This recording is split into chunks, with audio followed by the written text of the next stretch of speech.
সাবেক প্রধান বিচারপতি ABM খায়রুল হক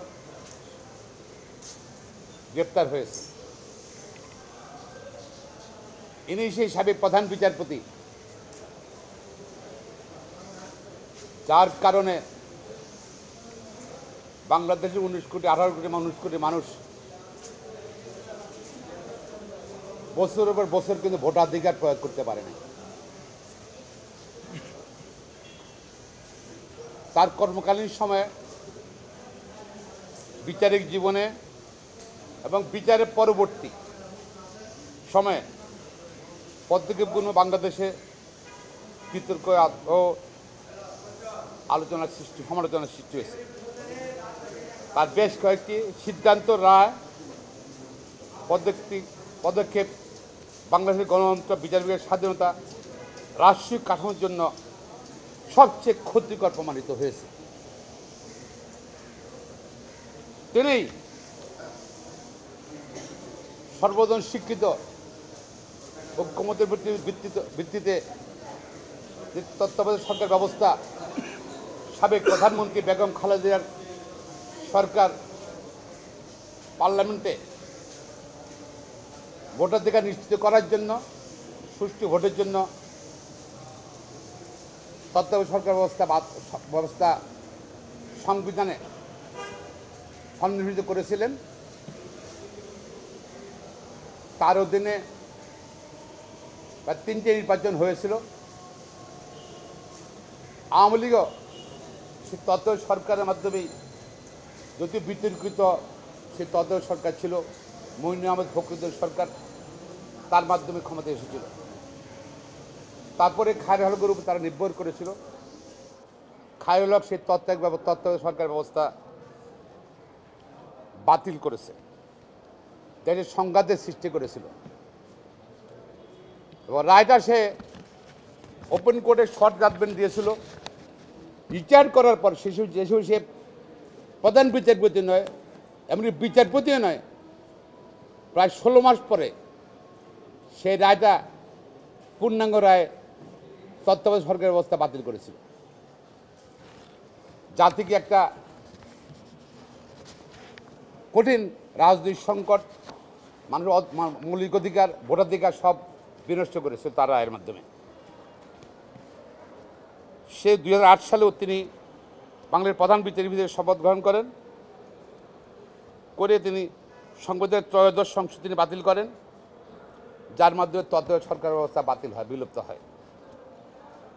তত্ত্বাবধায়ক সরকার ব্যবস্থা ছিল এমন একটি তন্ত্রবাদী সরকার যা নির্বাচনের সময় নিরপেক্ষভাবে নির্বাচন পরিচালনা করত। সরকারের সে 3 মাস 90 দিন সরকারের রুটিন কার্যক্রম পরিচালনা করত। তার রায়ের পর অনেক রাজনৈতিক বিশ্লেষণ মনে করে তার এই রায়, খায়রুল হক সাহেবের এই রায় বাংলাদেশের নির্বাচন প্রক্রিয়ার রাজনৈতিক চাপ ও পক্ষপাতিত্ব করে নির্বাচন ব্যবস্থাই পূর্বে দুর্বল করেছে, ধ্বংস করে দিয়েছে। তার এই রায় ছিল তৎকালীন শেখ হাসিনা সরকারের রাজনৈতিক প্রভাবের অন্যতম উদাহরণ। এ রায়ের পর দেশে রাজনৈতিক অস্থিরতার সৃষ্টি হয়। নির্বাচন প্রক্রিয়া, রাজনৈতিক নির্বাচন কমিশন সব কিছুই সরকারি কর্মকর্তাদের নিকট চলে যায়, অর্থাৎ সরকারের নিয়ন্ত্রণে চলে যায়। ফলে গণতান্ত্রিক পরিবেশ সম্পূর্ণভাবে ধ্বংস হয়ে যায়, রাষ্ট্রের জন্য ক্ষতিকর এ রায় ছিল। তত্ত্বাবধায়ক সরকার ব্যবস্থা বাতিল করার ফলে বিরোধী দলের জন্য নিরপেক্ষ ভূমিকা রাখা, নির্বাচন করা কঠিন হয়ে পড়ে, যা দেশের গণতান্ত্রিক অস্থিরতার সৃষ্টি হয়েছে। এবং 15 বছর 16 বছর আওয়ামী লীগের সময় কোনো নির্বাচন হয়নি, পার্লামেন্ট নির্বাচনও হয়নি। এ রায়ের ফলেই 14 সালে দেখা গেল বিনা ভোটে 300 আসনের পার্লামেন্টে 153 জন অনির্বাচিত সংসদ সদস্য নামে পবিত্র পার্লামেন্টে বসেছে। তাই রায়ের ফলে সরকার পরিচালনা করেছে আওয়ামী লীগ, প্রধানমন্ত্রীও বিনা ভোটে, বিরোধী দল নেতা বিনা ভোটে, স্পিকারে বিনা ভোটে, ভোট ছাড়া, এবং মন্ত্রীরা ভোট ছাড়া বাট তারা দেশ চালিয়েছে। পৃথিবীতে গিনিস বুকস অফ রেকর্ডে কিন্তু এটা আসলে উচিত ছিল, আসে না কেন আমরা আশ্চর্য হয়ে যাই। কোনো পাল্লা পৃথিবীতে কোনো কোথাও এ ধরনের ঘটনা ঘটেনি। কেন খায়রুল হক সাহেব এ রায় দিলেন? সরকার তাকে কী সুবিধা দিল? দেখেন, তার রিটায়ারমেন্টের পরে তাকে জুডিশিয়াল সার্ভিস কমিশন দেখার বিভিন্ন সরকারি পদে সরকার পদায়ন করেছেন, এবং আওয়ামী লীগের 5ই আগস্ট পর্যন্ত সে কিন্তু সরকারি পদ দখল করেছিলেন এই রায়ের বিনিময়ে, এই সুবিধার বিনিময়ে।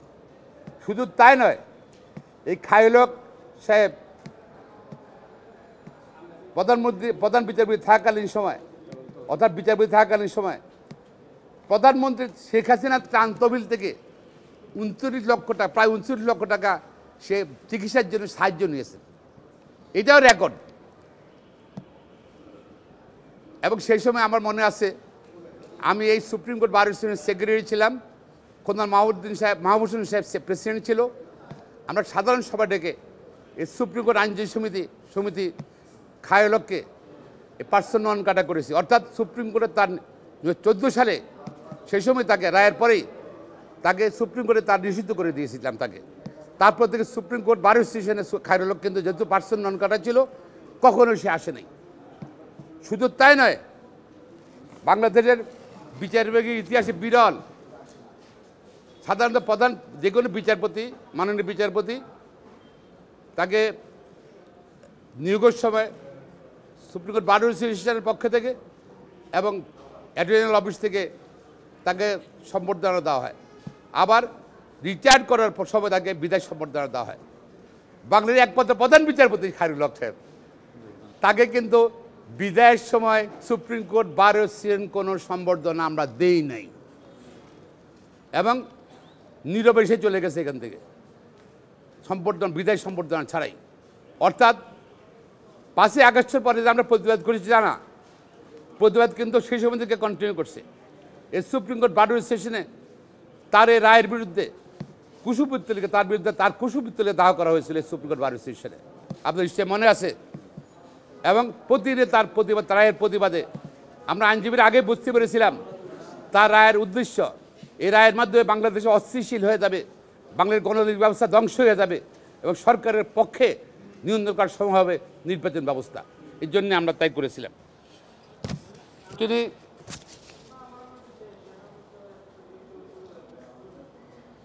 এবং শুধু তাই নয়, খায়রুল হক সাহেব এই রায়ের পরে খায়রুল হক সাহেব তার বিভিন্ন সময় রাষ্ট্রীয় খরচে সে চিকিৎসার নামে বিদেশে যেতেন।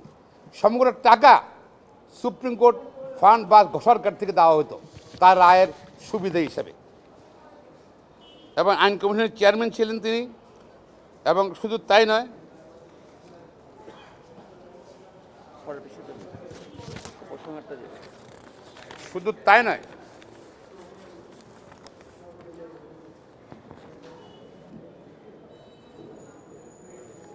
তাকে তার এই বিতর্কিত রায়ের পরে যে রায়টা সে আবার রিপিট করছে, আমি ওপেন কোর্টে রায় দিল একটা, রিটায়ার করার পর 16 মাস পরে রায় দিল আরেকটা। It's a fraud on the judiciary, fraud on the constitution, যেটা কখনো চিন্তা করে জানি। এটা গান আছে না, বিচারপতি তোমার বিচার করবে জনতা, বা করবে হবে নাকি? দেখেন, বিচারপতিরা যে তারা পক্ষপাত দুষ্ট হলে কী হয়, আজকে খায়রুল হকের এই করুণ অবস্থায় গ্রেপ্তার এটাই প্রমাণ করে। মৃত্যুর পরে বিচার হয়, সৃষ্টিকর্তা বিচার করবে। জীবিতকালে বিচারপতিরা যদি তার কর্তৃকালীন সময় যদি অবিচার করে, ন্যায়বিচার করে, পক্ষপাত বিচার করে, তাদের কিন্তু ভবিষ্যতে তাদের কিন্তু খায়রুল হকের বিচার হওয়ার সম্ভাবনা আছে। শুধু উচ্চ আদালত নয়, নিম্ন আদালতের বিচারকরাও, এই জন্য আমরা সবসময় বলি বিচারক হতে হবে ন্যায় ব্যক্তি সম্পন্ন, মেধা সম্পন্ন এবং সৎ, পক্ষপাতবিহীন, খায়রুল হক তার ছিলেন না, সে ব্যক্তিত্বহীন, সে আপনার সততা নিয়ে, তার রাজনৈতিক সততা নিয়ে কোশ্চেনেবল, এবং জনগণের বিরুদ্ধে তার এই রায় অবস্থান। এবং দেখেন, তার দেশের প্রধান বিচারপতি, বাংলাদেশে কখনোই কোনো আইন কমিশন হলো নিচে, এটা এখানে প্রধান বিচারপতির নিচের কিন্তু পোস্ট।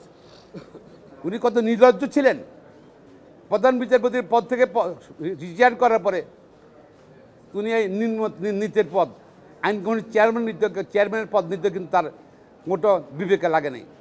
কারণ তার ছিল কোনোভাবে আওয়ামী লীগ সরকারের সঙ্গে থাকা, তার উদ্দেশ্য ছিল।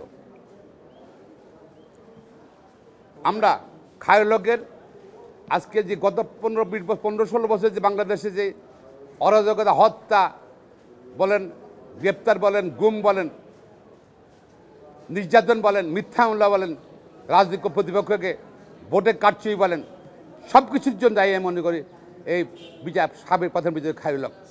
জনগণ এবং আইনজীবীরা তার যেন সুষ্ঠু বিচার হয়, এবং একজন সে সাধারণ মানুষ না, একজন বিচারপতি, প্রধান বিচারপতি, 4 জন দৃষ্টান্তমূলক শাস্তি হয় সে দাবি করছি। সঙ্গে সঙ্গে এটা ওয়ার্নিং টু অল দ্য জাজেস, অল দ্য জুডিশিয়ারি, যে যদি পক্ষপাত, যদি অপরাধ করে বিচারপতি হিসাবে, তাদের কিন্তু পরিণতি এটা হতে পারে। সকলকে ধন্যবাদ।